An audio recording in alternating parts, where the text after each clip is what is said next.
back to another model kit review, and today we're going to be taking a look at the high-grade YF-19 from Macross Plus. So this time is a bit different. I'm not reviewing a Gundam kit, but it is a mecha model kit from Bandai. This is from their brand new line of Macross high grades, celebrating the 40th anniversary of the series. And this is actually pretty cool. Starting with the colors, the plastic, we get, for most of the body, we get this nice kind of beige color. And that's sort of almost the entire thing. We get a clear green used in the visor here, and also a punching effect part. A nice red for all these little red bits here, which, by the way, I haven't used any stickers on this kit. I've just used this little white and black one right here. So we have the beige, red, and then we have clear green, and then this nice black used essentially just on these shoulder bits and then some of the bits on the legs. Then our gray inner frame, which is the standard inner frame gray, but it's used for all the joints, hands, body segments, and the weapons. Finally, we get this one piece, which isn't used right now, but it's actually very cool. It's this kind of pearlescent plastic used for cockpit here. You can't really see the effect too well on camera, but it is a very interesting effect, and it's pretty cool. Not sure if I've ever actually seen anything like this on a high grade before. Closest thing to it that I've seen personally is the GN cabling on the Master Grade 00 kits, the newer ones. Essentially just imagine that kind of pearlescent effect, but on actual piece of plastic. Now, even with all, this crazy color separation, they got these little details right here, separate parts, shoulder bits, separate parts, the black coming through here, little red fins, all of this, even that poking through from kind of the inner frame. These are all separate parts. Again, only sticker I've used is this. But there are still a ton of stickers used. We have two sticker sheets. First is this one right here. So this is just like our kind of foils. So there's these three ones you can choose from to put behind the visor. And there's actually some sculpting in there. I didn't actually end up using any, but you can use them. So there's kind of black with blue eyes, straight up just green eyes, everything's just green, and then just green. There's also this little red sensor bit, which goes right here, which is already color separated, so just make that shiny, but they went to the trouble of color separating it, so I might as well just leave it on like that. And then we get these little black and red sensors. I don't remember where they go, but on the other sticker sheet you can choose to just have them as just flat black. And then finally, the only one on here I actually used is just a little sight that goes on the rifle. It's in that same kind of metallic red. Other sticker sheet we get, it's not good, but it's also kind of interesting at the same time. We get this. I have to move the finger here. This. Yeah, that is not great. I'm not even going to go through this whole thing. I'll just show you the instructions here. So yeah, even though this kit has some amazing color separation, there is still a lot of stickers that need to be used. Although these are interesting. These aren't your usual kind of marking style stickers. Usual ones we get, they usually will just have a clear backing. It'll be very thin. They're used for real grade decals, even on the perfect grade Unleashed Gundam. These are different. I haven't seen anything like this before. When I first saw the images, I thought they were water slides because this kind of bluish tint to the back. But no, they're just normal stickers. Although they feel a bit thicker. And, of course, you can see it's creased because I did use just one little tiny white triangle thing there. Because I didn't really want to use the rest. Because scared they're going to peel, even though they're very solid. But also I just kind of wanted to show how nice this thing looks on its own without any stickers. Except for that little white one. I don't know why I put that on. And this, or rather these, plays into one of the big things with this build that I realized. Which, first of all, the build is just extremely fun. It's very enjoyable.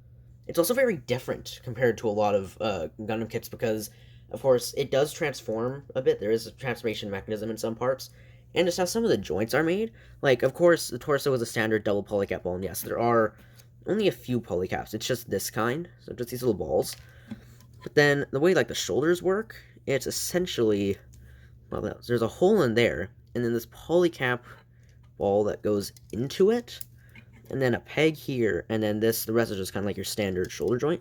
And it's very interesting, gives you a lot of articulation, and it's also just despite being a transformable kit, it feels very solid, especially these shoulder joints. A lot of times these polycap walls can lead to kits being very loose, but here they feel extremely solid. Like I can shake this thing around, and it's not going to move. What I was getting at earlier is this feels a lot like a Witch from Mercury kit. This almost feels like they're taking that kind of like that new Bandai engineering, the Witch from Mercury level engineering, and putting it into a more premium kit. Because you may or may not know, like the alternate universe Gunpla kits, like say something like Seed or Double O or Iron-Blooded Orphans, usually they seem to have like less budget and usually not as good engineering as like your standard Universal Century kits. Universal Century kits and High Grade Cosmic Era, which is like the newer line of Seed high grades. So this is what I would imagine like modern high grade Universal Century kits to be like, even though we haven't actually gotten any new ones.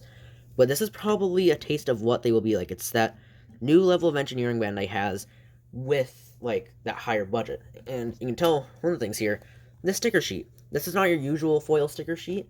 This is kind of the more Witch from Mercury style. So this is what our standard one looks like, even though this is actually from Witch from Mercury. And this one, you can see this is a lot shinier. The stickers are also a lot thicker, so some Witch from Mercury kits use these. The Ariel, and I believe also the Lefrith do, but then of course other ones like the Mirasol Flight Unit, which this is from, use just the standard kind. So that's already one very Witch from Mercury thing on here. Another is just how well the color separation is done. Like again, no stickers used besides that little white thing, but besides that, no stickers, and it looks near perfect out of the box. Just how they were able to color separate all this is just insane.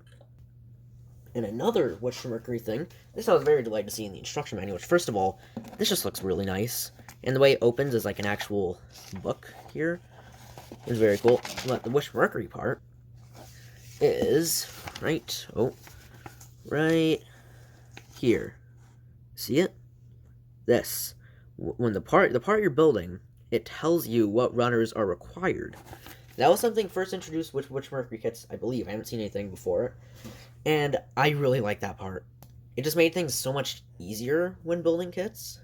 And I'm really happy to see that that's making its way to other lines now. And thankfully, one of the things from Witch from Mercury kits that this doesn't have are fine build joints. That makes me so happy, because I was really scared that was just going to become the norm with Gunpla now. But thankfully, it has not. This, even though this isn't technically Gunpla, there's no fine build joints. And you may think it's weird for Witch from Mercury to use a new style of joints and nothing else does, but nope, that's pretty common. If you look at the Iron-Blooded Orphans line, they use like some kind of new joint systems, such as like the elbow joints and ankle joints. Joint systems which aren't really seen on other like high-grade kits. Well, it's perfectly normal for like the alternate universe lines have experimental new tech that most likely won't ever get used on anything else, but some parts have on here, like that amazing engineering with the color separation, these very fancy stickers, this new style of marking decals, which hopefully will be a lot better and be used on more stuff, and the instructions telling you what runners needed to build a segment you're on. I also just kind of want to talk about how nice the design of this thing is. It looks really like aerodynamic, as it should, because it is a jet, and it just looks super cool. Like that clear green really stands out with the visor. And again, the color separation is just amazing on this, although sadly, this part, I don't know why, it's a bit loose, but I guess we'll talk about that later. Not really related to what we're talking about right now, which is, we should probably get into, accessories. So right now, let's be talking about accessories pertaining to this specific mode. So first off, something I have missed with Gunpla kits, alternate hands. Again, it's not Gunpla, but just with Bandai Mecha models, alternate hands, like widespread open hands. I have missed these. They're very nicely sculpted here, super dynamic, and even actually, these fisted hands, these are cool. They're just fists. Like, they don't have the hole or anything in the middle. They're just punching fists, which is really nice. And these are also, surprisingly, something about the way they're sculpted just looks very nice. And of course, you can see these just pop on ball joints, so you can pop that off. And then just put this in. And again, some very dynamic poses with the widespread open hand. Next up is the main ranged weapon, this mecha shotgun that I absolutely love. Also a very simple construction, 2 halves, and just a bit at the front, although we do get a nice little sticker in there. Camera, please focus. There we go. Yeah, so we do get a nice little shiny red sticker in there, which is the only one I've actually used from that like foil sticker sheet. And this is pretty nicely detailed, and of course there is that seam line down the middle because it's just 2 halves slapped together, but it's fine. You also get an included trigger finger hand that goes with this, which is also sculpted relatively decently. I feel the trigger finger looks a bit too short there, but it's pretty nice. Usually you're going to have to like do a sandwich thing with this, but here, just slots in, and then boom. You can see the ball joint here is at a bit of an angle, so hold it properly. So we just rip off the hand.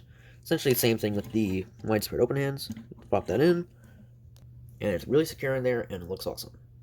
Oh, and as for onboard weapons, I haven't actually seen Macross Plus. I haven't even watched that much of the original Macross, but I think these are supposed to be some kind of, like, machine guns in the chest. They kind of look like them, but I don't think they're actually visible in jet mode, so I have no idea. Next up, we just have a simple base adapter, and yes, it's high grade with base adapter. Kind of weird how it tells you to build this in the instruction manual, though. It says while you're building the base, just build this on and just leave it there. You only take it off for the transformation, but it just looks kind of dumb when you just leave it on, but it is very useful. So here, these wing things are getting in the way. As you can see, it just slides, and it's also a very, like, unique way on the base adapter. But once it's on there, we can grab our action base, and of course, you have to use the 3mm peg adapter, which also means it works with more bases. And you can just slide that on, although it, like, annoys me how the whole peg doesn't like entirely go in there, just like the top bit, but it holds on pretty well. Now we can fly. And finally, we have this pretty cool looking punching effect, and I don't know if it actually has some like weird superpower thing or if this is just like a random punching effect, but it's pretty unique to get. It just slides onto the hand. There's like a certain way you have to put it on, and then it should kind of just lock onto there, but I don't really know. There we go. And you can get it into like some punching poses. That okay, so you kind of have to like slot it on just right, and it'll stay on. And like some punching poses. This is kind of getting into like kind of like Dragon Ball Super Robot territory, which I'm not the biggest fan of. But for people who like it, it's I guess a neat addition. And it's also cast in that same clear green plastic as the visor. And that's already it for Batroid mode accessories. So we're not getting too much. Although I guess that's what it had in the show. Again, I haven't seen it. One I guess also kind of forgot about, there is this panel here, which I think is supposed to be a shield. It's one of those ones you're apparently supposed to just leave on, so I guess it's also like an accessory. Yeah, so it's like, there's only a few, but they're pretty nice, and nice to see the return of widespread open hands. Now that's all the accessories pertaining to Batroid mode. As for the other modes, well, I guess we'll get into that now. So yes, this kit does transform, kind of. It's a mix of parts formation and transformation, but honestly, the parts formation is done pretty well. So let's get this into Gerwalk mode. So what you'll need to do this is, of course, the kit, the base Batroid, and then these two extra parts. If you want, you can also give it like the shotgun and stuff. But for the base transformation, you'll need this and these two. So first off, what you're going to want to do is pull off the upper half of the torso. I use this kind of like core change gimmick. Yeah, so that. We have this little core here. Just want to rip that out. And there's that. So we can now transform these two halves right here. So we'll start off with the top half, because it's a lot easier. First, you just want to bend elbows. I guess you don't have to have them bent, but it's what the instructions say. It's what the Batroid mode usually looks like. And then rotate around the head, and then you just fold it down, and there is the upper half of our Batroid. Gerwalk, sorry, yeah, Gerwalk. Now for the more complex part, the legs. These are really cool because with all the modes, these are always the parts that fully transform. So for this, what you're going to want to do is essentially break the legs forward. So you want to move it here. This may take a bit to do. There we go. And you essentially just bend those bits forwards. You then come around to the lower legs. You pull it up to unlock it, which will then allow you to bend the joints forwards like that. So, oh yeah, and you also want to kind of lock them in. You can see there's that little key thing in there. So, just lock that so they're in position. And you get to stand, a lot of times you'll want to kind of angle the ankles backwards. Now we just want to do the same thing on the other side. So, this part which always feels the scariest, because you feel like you're going to snap the peg. There's that. Pull that. And then bend that forwards. And of course, remember, locking the legs. It's nice because a lot of transformations tend to just lack locking mechanisms, but this actually has a ton, which makes all the modes feel extremely solid despite being, a Macross kit, which are kind of, from what I've heard, they're kind of notorious for being really fiddly and not fun. That goes for a lot of Macross stuff, apparently. But this is quite fun. So once we've done that, you're going to want to remove a few pieces. So, yeah, these little gray covers, there's kind of a notch. You get your nail under. A bit fiddly at first. There we go. You pull it off and reveal some nicely molded air intakes in there. Let's do the same thing. The other side. There we go. Oh, and by the way, if you have the stand port attached right now, you're going to want to probably remove it. Next what we want to do is transform the wings. So you rotate them here, then they will fold up like so. Then you can rotate them out. So you got these kind of like forward swept wings, which remind me a lot of Cyclonus. And this thing as a whole kind of does with how it's like the kind of jet thing where it's more nose coned than like body, I guess, of the jet. Yeah, so it'd be kind of cool to like custom this into your own model kit Cyclonus. So that's essentially the lower legs done. Oh yeah, you also want to pull off this piece. So now for where we add on other components. So we're going to want to take this top half again, like this little piece here, and this is going to connect on here, I believe. Yeah, so there's pegs here, or slots here, and then that just goes on, and then the little hole down there, you want to take crotch piece we just removed and attach that onto there. So now we're almost done.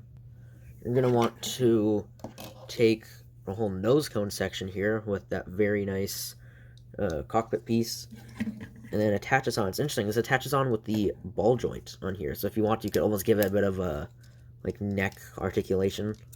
Yeah, you just want to attach that on, and the legs and the wings should also kind of lock in with it, sort of. So now, finally, you're just going to want to take the upper half chunk here, and then just attach it on this middle section. The arm's going to kind of get in the way, so I just want to move them up. And you attach that on, and there we go. We now have a little Gerwalk mode, so it's kind of cool. This part like angles upwards a bit, it's supposed to be like that, by the way. I may be able to push it down a bit more, but I think it's supposed to angle. Yeah, so it's a pretty nice little transformation. It does, of course, parts form, but I much prefer the parts form where you essentially just add on parts, rather than like the high-grade Zeta Revive, where you essentially have to like disassemble the whole thing and then reassemble it onto something else. I don't like that. With this, you essentially just add on a few parts. You take off like one or two parts, and also the legs fully transform, and even the upper body does like a decent amount of transforming. And we are left with a pretty nice looking Gerwalk mode, despite how goofy it is in concept. In terms of leftover parts from this, we have the Batroid core, and then these two little covers here. This, of course, can still hold the weapons. You can get, like, some okay poses out of it, even though most of the time they're just kind of flying around like this. And there is a newly exposed stand port right there where the crotch was. Also something very cool, because this is a 1/100 scale high grade, so this also lets us see the size of one of these next to a Gundam, which we'll get onto later with size comparisons. That means there is actually a pilot figure in here. So if we go around to this cockpit, just so you can see it better. Oh, I'm just going to throw it off. I'm going to rip off the cockpit hatch, and you can actually see we get a very detailed figure of our pilot.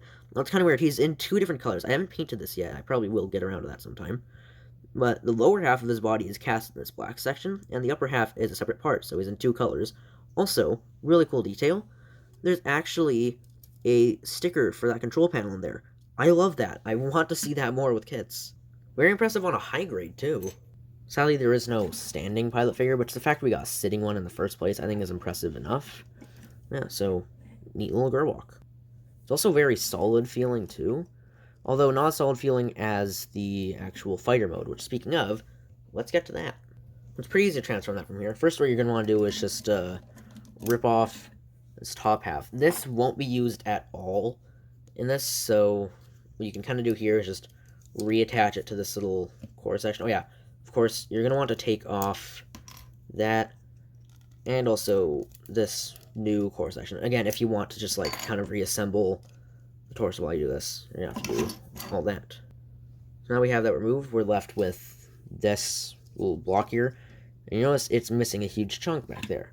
So what we're going to want to do is reach into the Ziploc bag of parts and grab this. This is a new back section, and this slides on where the torso would, and it locks in a bunch of areas. So of course there is this here, which will lock on here, and then these two tabs, which will actually lock on to here. So I'll kind of secure on plain like cockpit nose cone section. So we just attach that on, and then now we have an even more plain Gerwalk.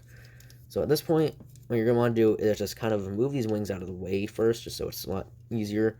And then you want to take the legs. You want to undo that transformation you did before, so do that, slide them back in, and then fold out these little tail fins, and the legs will attach on at the top here and on the insides, I believe. So have that in, and come on, have that in. There we go. So that is one of our sides done. This way you can also fold up the feet, and there's also another kind of like locking point in there, sort of like on the hips, so you essentially just want to push them in. So then there is one side of the jet. And of course, finally, you can just rotate in the wings again. They actually lock into the legs a bit, which is pretty nice, so the tab is kind of small. Yeah, so we now have that half of our jet done. Now do the same thing on the other side. So you like fold it back up and you push it in here, fold it back up, push in, flip that out, and then tab in legs, I think. Yeah, I did that right. Okay, and then of course fold in, and then finally we'll just rotate in this wing as well. And there we go. It's a really satisfying transformation with how it all just locks into place, and it locks into place well. Like, this thing feels super solid. This doesn't feel like it can transform. It feels like one of those, I don't have any, but it's what I assume one of those Macross kits that are just the fighter and don't transform would feel like, because this feels just super solid. And there are a lot more leftover parts here. Of course, we still have these from before, but then we also have, you know, the whole body. Oh, and also, I forgot, that crotch piece that reattaches here. Yeah, the crotch piece also reattaches to the bottom, and we are left with a very, very nice jet. Like, again, like a bunch of Cyclonus vibes. Like, it looks like Cyclonus. It's really fun to just kind of like swoosh around. Though beyond that, it doesn't really do too much.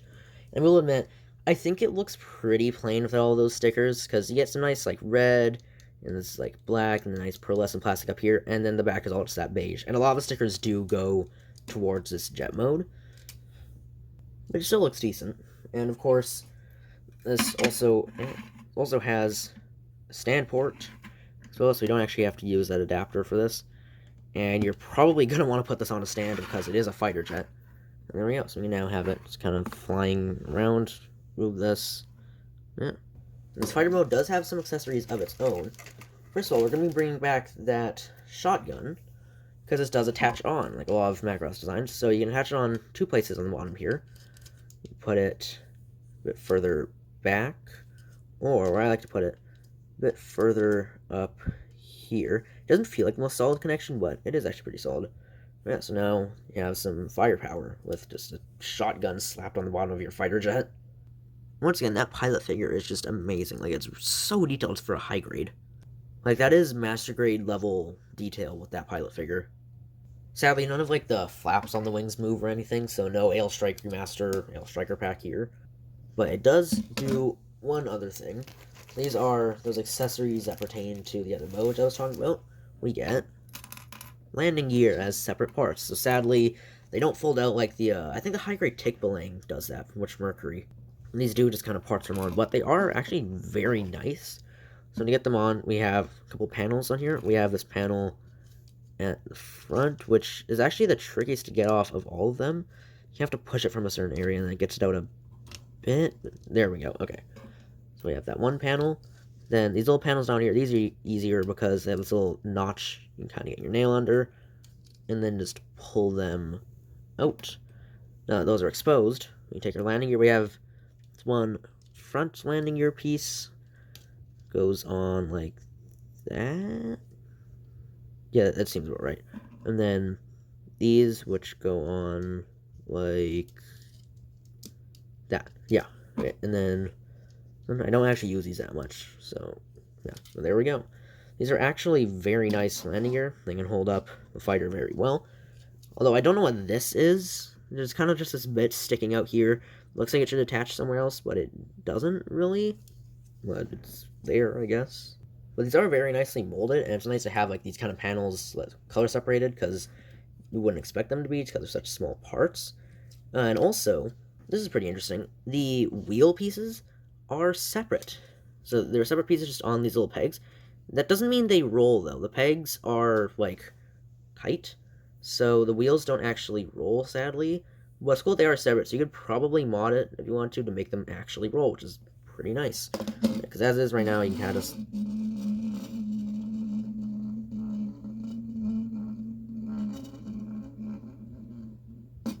Yeah, it sounds bleh, and is not rolling.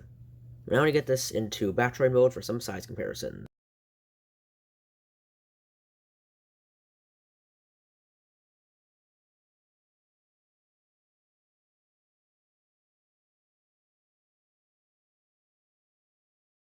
Here it is back in Batroid mode. So before we do size comparison, let's look at the articulation. So first of all, at the head, this little fin thing is on a hinge. As for the actual neck articulation, we just have a single ball joint on top, which gives you that much. So you get like a pretty decent range. You can also look back a bit more because there's a hinge at the bottom just for the transformation, but it can be used a bit for articulation. So it's pretty nice. The shoulders, like I mentioned earlier, have a very unique joint, which actually give you a really good amount of movement. So you can get that to the front, to the back, and upward just in the shoulder, and then the shoulder armor moves separately, and this little flap moves, so we can end up getting that much upwards, but if we rotate it inwards like this, so the shield doesn't block it, we can get that much upwards. So Macross last shooting. The torso may look super unique, and it is, but in terms of the joints, it's pretty standard. It's a standard double polycap ball joint, so you can actually get a pretty good amount of movement from it. We get that to the front, to the back, it's blocked from the big panel there, and then side to side, pretty nice. And of course, you can get like your full waist swivel if it wasn't for this bit in the back, which kind of clashes with some of the pieces, but overall still gives you a nice range of movement. Alright, back to the arms. We get a bicep swivel, single jointed elbow bend, not the biggest fan of that, and movement, it's okay, but because the bicep is up, or the lower arm, forearm, is way longer than the bicep, that means posing it with a shotgun can actually get a bit tricky just because of that. So I'm not the biggest fan of that part. And the ball joint on the wrist just kind of wiggles around because it is a ball joint. The hips are very unique. So usually it's just a peg, right? But when you have ball joint hips, you have the ball joint coming out of here and the socket in the hip. That's not the case here. Ball joint this time is actually in the hip itself, and of course it has that little notch there for that locking mechanism. This goes into here, and as for the kicks, it is actually really good just because there's no skirt armors. So you can get that to the front. The back is still decent considering it's blocked by that huge, flap. But then the outwards movement, just because, this is how much you'd get normally because of ball joint. There's a separate joint in there, which at first I thought was for transformation, but no, it's just for this, which gives you that. So it's a very unique joint, but I don't really like how it moves out like that, because then also, when you move the hip, it's kind of on a weird axis, too. And a lot of the times, when you hyperextend this, that hip joint will just kind of pop off. Yeah, so it's interesting, and that's all I can really say. It's interesting. Not sure how I feel about it, though, because on one hand, you get good articulation for kicks, but for splits, nah. So it ends up essentially being like a standard hip joint just in terms of movement you get. Now, as for here, we get, of course, our thigh swivel. It's cool. It's on that kind of locking key thing that, like, the Double O Master Rates on the shoulders, at least a Curios, where you put it on a certain way and you rotate it so it doesn't, come out. But it's pretty nice. And then the knees, also very unique to that transformation. Of course, you can, slide them up. And then you can bend them to the front, but it actually says in the instructions to have it bent like that. You'd think it would be like this, but no, it says you have to have it like that. And as for the actual bends you get, it is double jointed this time, which is nice. Arms. And then you get that much movement, which is very nice. And I think, let's see, if we slide that out. Oh, yeah, you get way, wow. If you slide out that joint, you get a lot more movement. That is really nice. So, the transformation joints do help. They tend to, like, a lot of transformable mecha in general, I find, whenever they have something going on their legs, it usually ends up benefiting the kit. Just look at, like, high-grade Zeta Gundam kits. Like, the original high-grade Zeta. Very old kit, but I think it can, like, fully fold the knees. And the ankles are probably the worst part. It's just on a ball joint, so as for tilts... Oh, wow, that's... Oh, no, I have to unlock it here. Let's just... will that out. There we go. Okay, so as for tilts, you get that. So, not too great. There's a hinge in there, but you can't use it too much. But this is what you get to the front. That is... Yeah, so you don't get a lot of front movement. That's essentially just me bending the toe. Backwards movement is okay, I guess, because it kind of has to be like that for like the transformation. I can kind of turn around, and then of course these bits fold up for the transformation. Yeah, so articulation, this thing is actually really good, and it's stable too. A lot of times something that transforms can end up being a little jank, but in all of the modes, this thing is really sturdy, except maybe Gerwalk mode. With that, the kind of front, like the top half bit here, looks fall off a bit, but still, it's just an overall very solid kit. If we just posed it in the robot mode, like, it'd be hard to tell that it even transforms. Well, not fully transforms, it does parts form, but, like, the legs still fully transform. Okay, so now for some size comparisons. Oh, and by the way, with the pilot figure, no standing one, like I said earlier, and also that's just for the plain cockpit. There's no, like, opening cockpit or anything here. Plain cockpit itself doesn't even open, it just sits in there, but yeah. Okay, so, size comparisons. First, we'll just start off with a standard high grade. Here's the Gym Cold Districts type. So you can see, even though it's 1/100 scale, it's still relatively small. Though it is still a bit bigger than your standard high grade. Oh, and by the way, this, I hate. This one bit here just wobbles around. The other one is fine, but that one just, I don't know. As for a slightly bigger high grade, here it is with the Garibaldi Beta. So it is the size of your standard Garibaldi Beta. Just for random size comparison, here it is with a deluxe transformer, a G-frame figure, the one other piece of Macross merchandise I have, which is a little miniature of the VF-1 Valkyrie, an Ultimate Luminous Zaku, and here's a high-grade Juggernaut. Now, as for some stuff that actually scales with it, it's all 1/100th.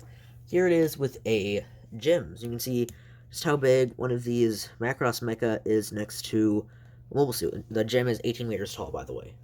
So this is actually probably around the size of like a Victory mobile suit. Here it is with the Operation V machines. More various grunts, including the Gym we saw earlier, the Nemo, the Jegan, and the Ball. Some more like alternate universe master grades. Don't mind the Lego thing there. Here is with that other transformable mecha, the Kyrios. So he is just a bit taller than your standard size for a high grade, but as 1/100 scale kit, it is definitely shorter than like master grade Gunpla. But it's cool to see how big one of these is next to a Gundam. As for other 1/100 scale Macross stuff, I believe the High Metal R line of figures is 1/100th. So anyways, that's it for my review of the high-grade YF-19 from Macross Plus. This is honestly a really nice kit. It feels like a tier above standard high-grade. You get a decent amount of accessories, which are all pretty fun to mess with, except for that punching effect, which I don't like. There is a transformation that does include parts forming, but it's a lot better than the standard, like, disassemble and reassemble in different configuration kind of thing. And the legs do fully transform in all of the modes. Color accuracy is very impressive on some parts, even though it still has, that. And it uses some Witch From Mercury level engineering with the instructions, fancy sticker sheet, and the almost, like, zero polycap build, just besides these little ball joints. The, like, design as well is just really nice. The articulation is fun. The fighter mode feels super solid and it's fun to just, like, swoosh around. Gerwalk mode looks goofy as it always does. It's overall just a really nice kit, and I recommend picking one up. So if you liked the video, give it a thumbs up. If you didn't, then don't. Yeah, bye.